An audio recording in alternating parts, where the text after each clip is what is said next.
Okay, so we are going to now get into creating models and parts. So the first week we were together, we practiced learning how to use the sketcher. The sketcher is the most important feature, the most important thing that we do in parametric modeling. No matter what parametric modeling software you use, you always have to start with a sketch. And that sketch is really what we're using, like if you would on a piece of paper, and then we're going to create depth. We did a little bit of creating depth when we saved our parts in the sketcher. We gave them like a 1/4 inch extrusion depth. Now we're going to be a little bit more intentional and start making a little bit more complex parts, more industrial looking parts that you would have typically. Now, in the first part of this module, you're going to notice it says Module 2, Part 1. It's going to be extrusion tutorials. This is the handouts that's there, and these are the parts that we're going to like march through, if you would, to get experience creating parts that have that depth, that extrusion, and then a number of different types of features. And I'm going to be demonstrating each one of these. Now, my expectation is not that you're going to be following along step by step, click by click, but it's to give you some experience and a demonstration of. If you want to follow along, I don't mind. But as soon as you fall behind, just stop. Okay, I'm going to suggest that you just stop and just start watching, because you're not going to be able to probably stay along with me. And it's not that I'm being fast about it, but I just want to kind of show you how to approach the problem, and you will have time to finish it up. Okay. We will be handing these in. Okay. So you'll notice that these are, according to, they're called assignment number 3, extrusion tutorials. And there's going to be 6 of them. They're 10 points each. Okay. But again, this is like your practice, your mastering up. If you had me for tech drafting, these look familiar. We did these in AutoCAD. Okay. Now we're going to do them in Creo so that you can kind of get that feel for how they're a little bit different. Okay.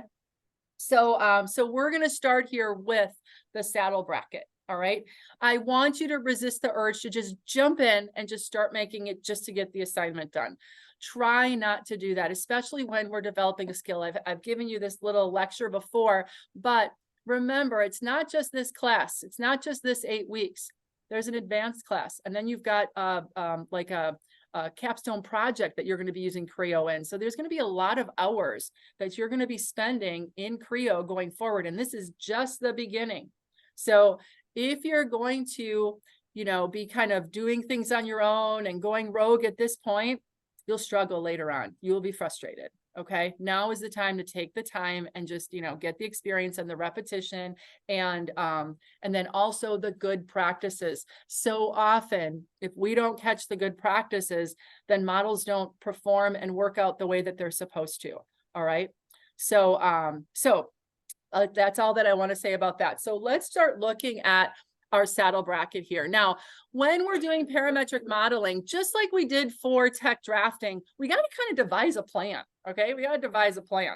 And when we were in tech drafting, the plan was, what's our front view, right? That usually was the first thing that we thought about when we were laying out drawings or creating these. And that's kind of what we're going to do as well. We are going to kind of pick, please don't be clicking. There shouldn't be any one person clicking right now. All right, please. Okay, because I don't want to have to go back when you guys are working and being like, well, when I said that 40 minutes ago, all right, I don't want to be that naggy. That's awful to have to hear. Okay, I don't care if you're bored right now. It's fine. You'll pick something up. All right, let's deal with it. So right now, as we look at this part, we have to devise a plan. Okay. And the plan is going to have to be, we have to think about the features that we have available. So I want to kind of go to Creo and look at the menus, look at the things that we have, so that we then can kind of correlate them to having, like I said, a plan when we go here. So I'm going to start new. You don't have to do this right now. I'm just going to start new, saddle bracket. I call it 2 probably. Okay. And when I go in here, as we know, we have that extrude. We were going into the extrude last time. What extrude does for us is it adds depth. It adds material. Okay. It adds material, if you want to think of it that way. And there are 2 modes of extrude. I'm going to click my extrude right now. And you'll notice here that And before I even pick my plane to sketch on, because it needs a sketch to extrude it, because it has to have some sort of a something, all right? It has to have a profile, it has to have a feature, something.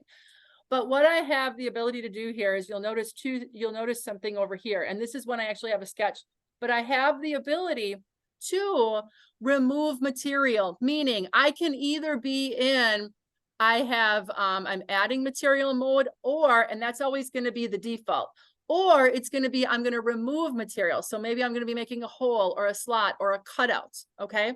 So when I'm looking at the part that I have underneath here, we're going to be looking at a profile to start off with, and we're going to extrude that profile as a solid. Okay. And that's going to be kind of this up down portion, not including the round. So it's going to be the 3.25, and we're going to go over and we're going to have these two uprights, and we're just going to extrude it a total of 2.5 inches solid. So that means that these are going to be solid going back. Okay. Then what we're going to do is we're going to add the front round, and we're going to add thickness there, and we're going to make that so that it goes down and it's going to have a rounded front. Okay.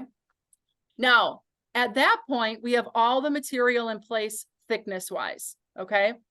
Then what we're going to do is we're going to work on removing the material that we don't want. And that's going to be putting our hole in place. Okay. And also the cutouts that we see here, like kind of like through the uprights, if you would. Okay. So extrusion wise, we're going to do one for the side profile. We're going to do a second one for the rounded. Okay. And that's going to be adding material. Then we kind of have our base there. Then it's kind of like we're going to be machining, and we're going to be taking the hole out, and we're going to be getting the cutout out of there. All right. When we make these parts, we have to be thinking of what we can do. So it's going to be removing material. It's going to be adding material. Okay. So, so our first things first, we're going to create the sketch for this side profile here, and we're going to extrude it the total distance of 2.5 inches. So I'm going to go back to Creo here. And again, if you want to follow along, feel free to do so. But I'm going to first, as I'm in my extrude command, I'll kind of go backwards again. So when I get to my main menu here, I'm going to start with the extrude command, and I'm going to define the plane that I am going to be creating on my sketch. So I'm going to click on my front view here, and then I'm going to hit sketch. And now it's going to be ready for me to start sketching. Okay. This is a sketch that I'm going to extrude. So I'm not trying to add everything here. Okay. Just the elements that I want to extrude kind of in this process. So I am going to start with my line command. I'm going to kind of start on my origin here, but I'm going to go above, oopsie, did it get, I want to see if it got to the bottom. It did. Go over to the right, up, over. Now, this is where you want to be careful. Creo likes to try to be helpful. And I say that by laughing, I kind of snicker. It tries to be helpful because as we're working, just like we saw last time,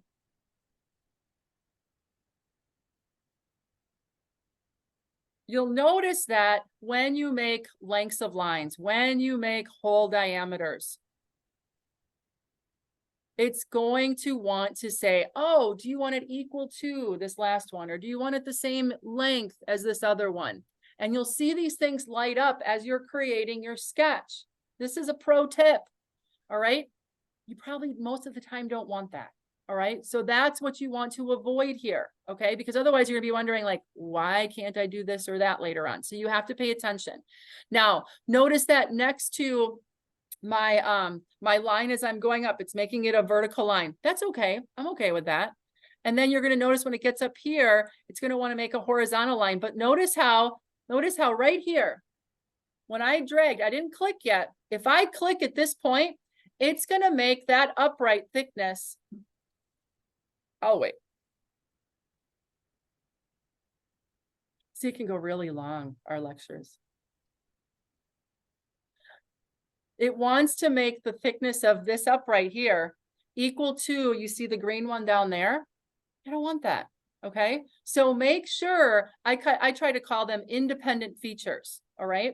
So I'm going to go past that and I'm going to click so that it's only horizontal and it's not going to be equal to anything else. Then when I go down, look what happens. It wants to do that same thing. Notice it wants to now make it equal to the last one that I did. Be aware of this because it can really screw things up later on, or if you're going to be wondering, why doesn't it perform the way I want it to? How come I can't put a dimension there? That's because these constraints are automatically happening as you're sketching. And that is one of the, if you would, it's smart and it's nice of Creo, but yet it can be pain in the butt, okay, later on when you're trying to figure things out, okay? So I want mine independent, so I'm, okay, I went up a little bit. It wants to make it equal to that. Just make sure, again, here's another equal. I don't want that. I'm going to go over. This one can be equal because as I look at my part, they're the same length and then over. Okay. So be aware of that. Be aware of that. Now I have a closed loop here. So you'll notice that it turns pink. Somebody asked earlier, why does Creo put such big numbers in the beginning? I don't know the answer to that. I really don't. But the nice thing is you want to pick out one of the kind of main dimensions here, because if you do this proportionally, and you double click on one of those dimensions, I can simply put it to 1.75. And now you'll notice that as you look at all of the dimensions, they've kind of scaled themselves now to what you just created. Okay, which is nice. It didn't do that 2 versions ago. You used to have to zoom in, make a box to the size that you wanted it to, delete that box, and then start drawing. Yeah, pain in the butt again. Yeah. Otherwise, things would like start going over the top of each other and stuff like that. So that has been a nice improvement in just the last couple of versions. Now I like to kind of move some of these out off of the part for no other reason than they're just easier to read, okay? Now some of these dimensions I'm not going to be using that Creo created because you want to use the dimensions that are on your part. So let's go underneath and look. So I already added in the 1.75 to help my drawing get scaled. The next one I'm going to add is going to be the 3.25, and that's going to go to where really that center point of that rounded area is. And then you have to pay close attention up here. A 1/2 inch is going to be the width of the upright up on the top. It's going to be 1 in the middle and then 2 across. So that's where you don't want to make, you know, these 2 even, because that's not what it says. If it had 1/2 and 1/2 on either one, then they could be even. They could be the equal, okay? But it doesn't say that. So, so make sure that any design intent that you put in is going to match what's here. So I'm going to add my dimensions so that they match up here. 0.5, 1 inch in between. And then I've got this dimension, that dimension, and up here. And this one's going to be 2 inches. Okay. This dimension is going to be 0.75. And then my dimension, there was one over here. There wasn't, I guess. Okay, this one's going to be 0.5. And then the last dimension I have is going to be from here to here. And oops.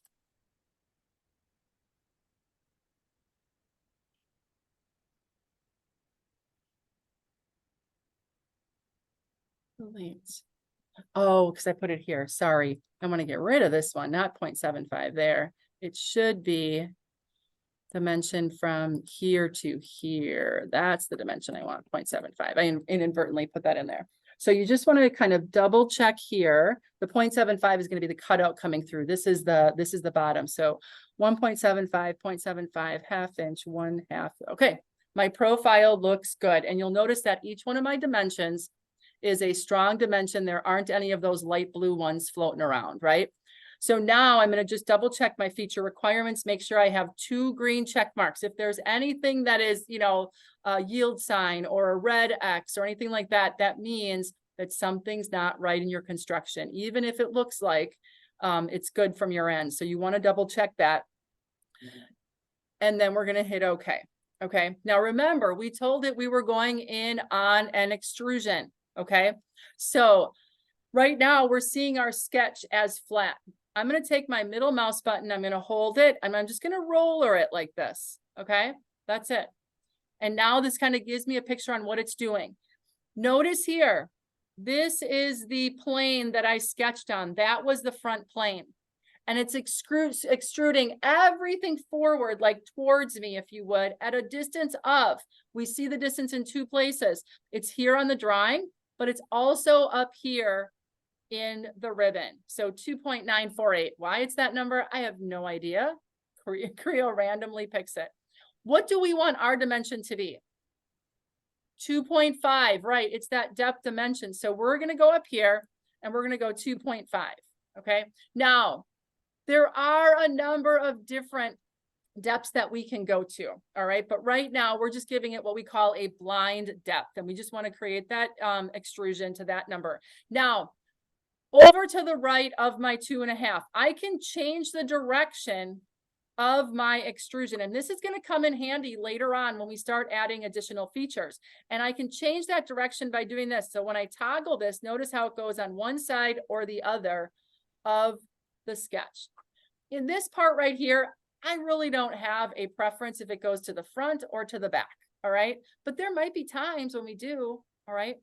The other setting, and it doesn't happen on this first feature here, but when we go into our next one, we're going to see it become available to us.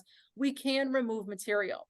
This is how we create a hole or a cutout, because right now these uprights are solid going all the way back. We're going to have to put a cutout in there. Okay. So we will be removing material a little bit later. Also, when we add the hole, we're going to have to do it there as well. Okay. So now, what I can do, if I want to get a look at what it's going to look like, these little glasses here is like a preview. So you could do that, but I'm just going to hit OK because I can see the preview looks good. Okay. So here we are. Now, as far as viewing this, I like to view it as shading with edges. So I like to put in the little black edges. You can or not. It's totally up to you, but I think that's a little bit easier to look at. Okay. The other feature that's here, we can put it in one of two places. You can either put it in as a round, or we can put it in the sketch as a fillet. Okay, so we were doing with fillets, and I forgot to put it in here. I'm going to put it back in the sketch. So not a bad idea to just kind of remember that we can expand out our extrude, and then we're going to go into the sketch. We're going to just select it, edit the definition, and I'm going to add a fillet right here. Okay, so I'm going to go here to here and then double click, and I think it's 0.25. There we go. And now I added it to the sketch. I don't have to go back and do any extrude. It's going to automatically update through the extrude for me. Hold on one second. And then now when I go here, it's in there. Yes.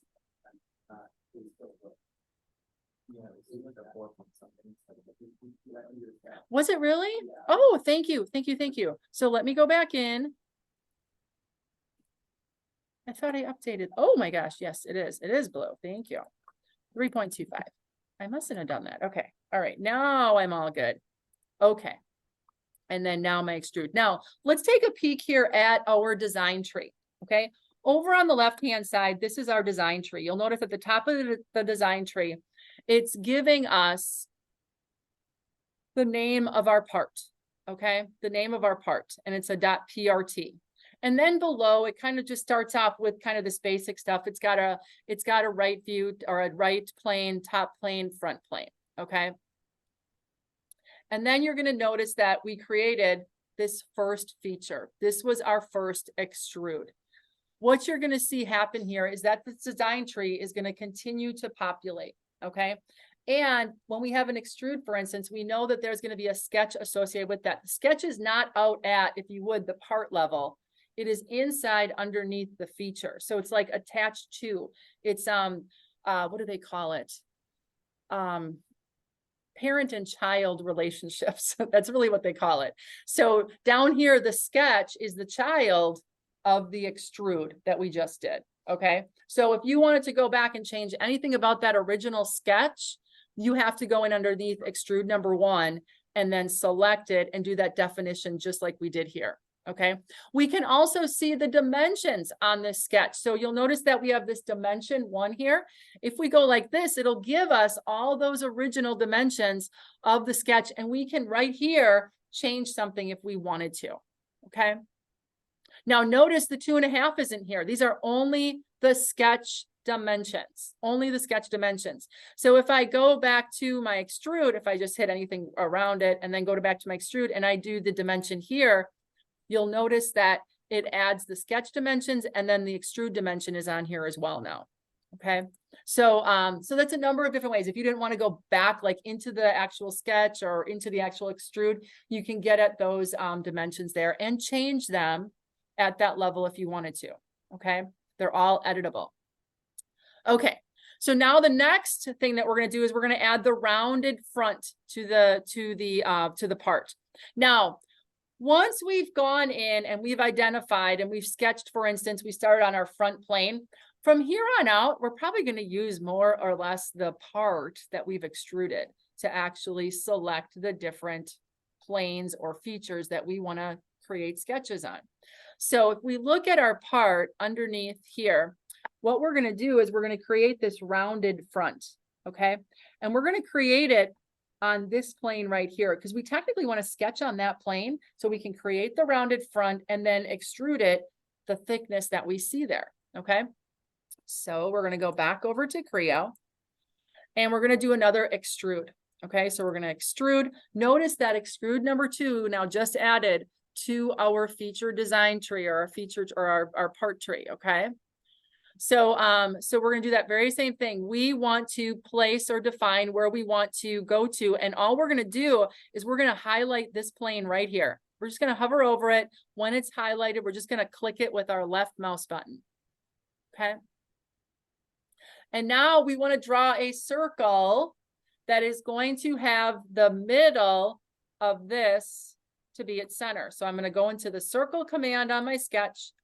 I'm going to go close to, now you see how this highlights to the midpoint of that line? I want to be on the midpoint because what I want to do is I want to tie my midpoint and the radius of my circle to the width, oops, I'm stuck here, to the width of my part.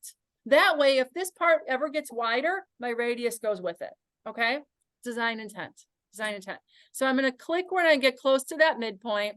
And then I'm also going to click when it gets to an endpoint. You're going to notice it like snap to it. Okay. And it says coincident. And I'm going to go like, and I'm just going to click it. And then I'm going to middle mouse button. Now, no dimensions came up. That's good. Because what that means is I did click on the midpoint and I did click on the endpoint. And now it's tied to that previous sketch. Perfect. Okay. There's no diameter put in here. There's no, location to put in here because now it's going to always go along with the width of that part. Now, but what I need to do is only have the half of the circle in the front here. So I need to hit my, what is that called? Delete segment. I'm going to delete the front part here, but you'll notice that I don't have my pink interior. And if I go to feature requirements right now, I've got a yield sign. Okay. What do I need to do? Any ideas? I do. I got to put a line down here. I've got to close up that sketch, right? I got to close it up. So I'm just going to do a regular line from here to here. And then I'm going to hit my middle mouse button twice. And now I've got a closed segment. Okay. Now, if I go to feature requirements, I'm good. And I can hit OK. Now, I'm going to rotate this on my sketch before I leave it. So look at what I just created. I created a sketch on that plane that I selected. And this is what I'm going to extrude now down a depth. So it's always kind of a good idea to get this view of it. So you're like, did I sketch where I wanted to? I did. Okay. But this is what we just did. So now I can hit OK. And here's where we're going to have to toggle the direction. Because right now, notice what it's doing. It's putting my extrude up. All right. That's not what I want to do. So right here where we have the depth, I can just change the direction of that extrude by just toggling on. Okay. And now it wants to go down a depth of 1.875. I don't want that. Okay. What I'm going to do is over on the left-hand side here, I'm going to find what are all my options. And the one that I want to go to is I want to go to reference. Okay. And I'm going to click that one. And then I have to say where I want it to go to. I need to place it. So I'm going to go underneath here and I'm going to place it at the bottom of this part. That way, well, you tell me, why did I pick the bottom of the part? Yes. So remember back here when I had that thickness of a 1/2 inch? If that 1/2 inch goes to 0.375, or if it goes to 0.75 or whatever dimension, this will always go with it. If I put it at a depth, it'll only go to a 1/2 inch. And then if that thickness ever changes from that other extrude, it's not going to be tied to it. Okay. So let's do that. I'm going to hit OK right here. I'm going to go back to my extrude. I'm going to go into my section, but I'm just going to put my dimension here, and I'm going to change my 1/2 inch dimension to 0.75. Okay. Notice what happened. That 0.75 was from the original sketch, or I'm sorry, the 0.5 was from the original sketch. I changed it to 0.75, and my rounded front changed with it because I said to reference to a depth, to a, to another feature. Okay. So that's why it updated and changed. And if I go back to a 1/2 inch, 0.5, now it's going to update it again. Okay. All right. Let's go back to this extrude.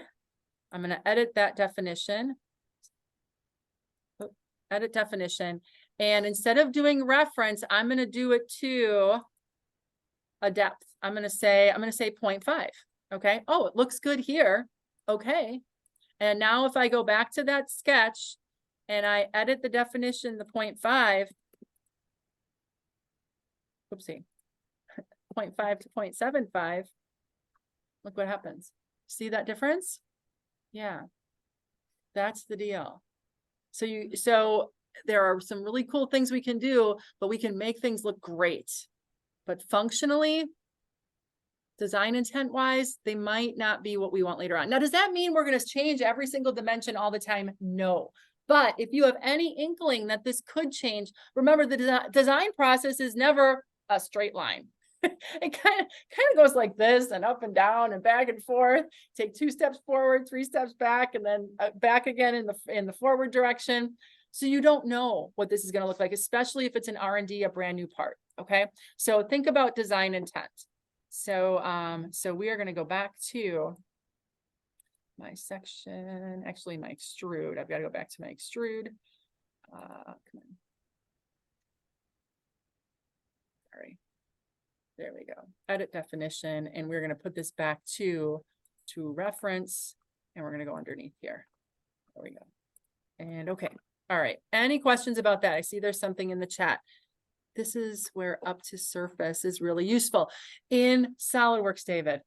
In SolidWorks, up to surface. I didn't know it was a different name, this one, but yeah. Oh, wait a second. Wait a second. Oh yeah, this one is up to, or this is to a reference. Up to. I used reference, yeah. Yeah, up to next. Yeah. I defaulted to first because that's in SolidWorks as well, and that one didn't work because there's not something like right there. You have to add something in the way. So yeah, up to reference, yes, and then up to the next surface, yep, or reference surface. Good. Okay, all right. Now is not a bad idea, a bad time to do a save. So I'm just going to do a quick save, and it's going to come up with and confirm. And you'll notice I have SaddleBracket part. I'm going to hit OK in my working directory. All right, now the next thing I have to do, I have 2 more features to add. I've got the hole in the middle here, and then I've got the cutout through the uprights. So I am going to, you'll notice that there is a hole command, okay? It's one of those wizards, and there's a place for it. There's a good time and place for it when you are going. I think it works best when you have surfaces that are not rounded, all right? Or that you don't want to hold the same, when you don't want something to hold the same axis as another circular feature. It's easier to put them in as their own extrude. So that's what I'm going to do. So I'm going to go to extrude. I'm going to click on this top surface again, like we did last time. And then what we're going to do is we're going to put a hole that's going to be coaxial to that radius that we had. So you want to activate the radius by just putting your cursor over the top of it. I didn't click yet, but now when I get close to the center, it'll snap to it. And then I can put my hole in place. And then now I can put my diameter of 1 inch. Notice that it has a coaxial constraint with the center of that curved surface. Okay, and that's exactly what I want. Also notice that I am sketching on the surface here. And now I'm going to just check my feature requirements. I should be good. I'm okay. And here again, it went in under the extrude. The assumption is I want to add material, but I don't this time. So notice that I have available to me, I can toggle this off and say remove material, but nothing happens because the direction of the extrude is going up. So I can either toggle it going in the opposite direction here in back of my depth, or you see how there's this purple arrow here pointing up? I can toggle that and it'll go down into the part. Now, it looks like it went through and it's all good because it went to 1 inch, but, but remember, if that changes to something more than 1 inch, now all of a sudden it's not going to go through anymore, right? So you want to do that very same thing. You can do to reference to the bottom of this part, and then now we can hit OK, and now it'll always go through no matter what that depth is going to be. Okay, so again, if that gets thicker, the front, the rounded part will go along with it, and also this hole will go with it. All right, any questions so far? Isn't this fun? All right, one last feature. So notice that I have 3 extrudes on here now. You can change the names of these if you wanted to, because at some point, it doesn't mean that you have to put them in this order. Some of them, sometimes you have to, that base extrusion and the rounded part, probably have to put in that order, but then putting in the hole and the cutout through the uprights, that can really go in either order. But you might want to say, if I do this extrude number 3, this is going to be my 1 inch hole. I don't know if I can put, yeah, it's not going to let me. It doesn't like, yeah, it doesn't like any spaces, or you have to do underscores. Creo's like that. So 1 inch hole is what I have here. That way it gives us a better description than just extrude 1, extrude 2. Now, if I just highlight over the top of these, you'll notice that I have to actually select on them. In SolidWorks, you can just highlight over the top and it'll actually hover over each one. Here's the extrude here, it's the green. And then this 1 inch hole is the green here. Not that easy to see, but you can kind of get an idea without it. But if you want to rename those so that you know what they are, go ahead and do that. You can just double click and get into editing, text editing mode. So the last one we want to add is going to be the cutout on the back side here. Okay. So now what we're going to do is we're going to do another extrude. We're going to place it on this back surface. And then now I'm going to go and I'm going to create a sketch with a rectangle, simply going like this. Okay. All right. And then now what I need to is reference my dimensions on my part and make those match. So first and foremost, the width of this is going to be 1.5. The height of it from the top is going to be 0.75. And then its dimension from this side over here, because I'm on, this portion. So I'm going to go back to my sketch view. The dimension I want to add is actually from that surface to this surface, and I'm going to go up here with it. That is going to be 0.5. There we go. Okay, so I believe I'm fully defined. Looks good, 2 green check marks. Okay, and then now we're in our extrude function, and right now you'll notice that it's wanting to add material to the back. I don't want that. I want it to remove, and I want to flip the direction, and I want to go up to this surface in the front here. So I'm going to do that very same thing where it's going to be to the reference right here. And now it's going to be to the right depth. Okay. So that is my last extrude. Okay. That is my last extrude. So I'm going to do a file save here. Okay. And I have my part done. I feel like, did I make this too thick underneath here? Did I leave that at 0.75? I think I might have. You did. Edit definition. Oh, that was that one. Cancel. I did. And I'm gonna see. There we go. And I have a question. yeah. So if I use all of the same dimensions that are on the sheet, and I use the same design intent and 4 extrusions, but they're different than yours, is that okay? Oh yeah, that's fine. Okay. That's fine. This one, 0.5. There it is. Okay. Yes, we are not going to always have the very same approach as somebody else, but you do want to try to minimize the number of extrusions or features that we end up having. That is good design practice. It just keeps our parts, you know, small and simple. Okay. So now that we're done with our part, the next thing I want to show you is how are you going to hand this in? Okay. How are you going to hand this in so that I can see that it's done? Unless I have questions about it, I can see a lot from a PDF. I can see a lot from a PDF. So what I want you to do is a couple of things. Number one, get rid of like stuff that we don't need. And right now in this view, I don't need to see the planes. So to get rid of the planes and any axes, you can just go up here, just to the right. I don't know what it's called. It's called datum display filters. I'm going to click on that and I'm going to select all or unselect all. And this way you'll notice that those planes all go away. It just kind of cleans up the view for us a little bit. Okay. Then I'm going to take my shift mouse button. I'm going to snug this up kind of in the corner as close as possible, trying to get a view of all of the features so that I can see that you have the cutout, so that I can see you have the hole, that you have the rounded corner in the front. And then what I want you to do is take a screen snip of, I'm going to do my Windows Shift S or the app. I'm going to go all the way up in the upper left-hand corner. And I want to see your design tree over here. And I also want to see the name of your file up on the top. So right to about here-ish, okay? And then I'm going to release.